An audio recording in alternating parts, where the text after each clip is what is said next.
ഈ ക്വസ്റ്റ്യനിൽ നമ്മളോട് ചോദിച്ചിട്ടുള്ളത് what is the most suitable name for the quadrilateral BPQR എന്നും find the coordinate of B and C എന്നുമാണ്. ഞാനിവിടെ ഓൾറെഡി ഇത് കണ്ടുവച്ചിട്ടുണ്ട്. B എന്ന കോർഡിനേറ്റ് കാണാൻ അതിന് ഓപ്പോസിറ്റ് ഉള്ള Qയിലേക്കും അതിൻ്റെ അടുത്തുള്ള P ആൻഡ് R കോർഡിനേറ്റ്സിലേക്കാണ് നിങ്ങൾ നോക്കേണ്ടത്.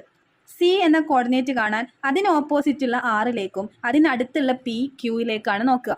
ഓക്കെ, അപ്പോൾ ഇവിടെ ചെയ്യേണ്ടത് ഇവിടുത്തെ 2 എന്ന എക്സ് കോർഡിനേറ്റ് കിട്ടാൻ ഞാൻ ചെയ്തത് ഈ 5 + 3 ചെയ്തിട്ട് അത് 6 അതിൽ നിന്ന് മൈനസ് ചെയ്തു. 5 + 3 is 8, 8 - 6 is 2. Similarly y coordinate കാണാൻ 0 + 1 ഈസ് 1, 1 - 1 ഈസ് 0. ഇവിടെയും അതുപോലെ തന്നെ. ഇവിടെ നമ്മൾ ചെയ്തത് 6 + 5 ഈസ് 11, 11 - 3 ഈസ് 8. 1 + 0 is 1, 1 - 1 is 0. ഇങ്ങനെയാണ് നമ്മൾ കോർഡിനേറ്റ്സ് കണ്ടുപിടിച്ചിട്ടുള്ളത്.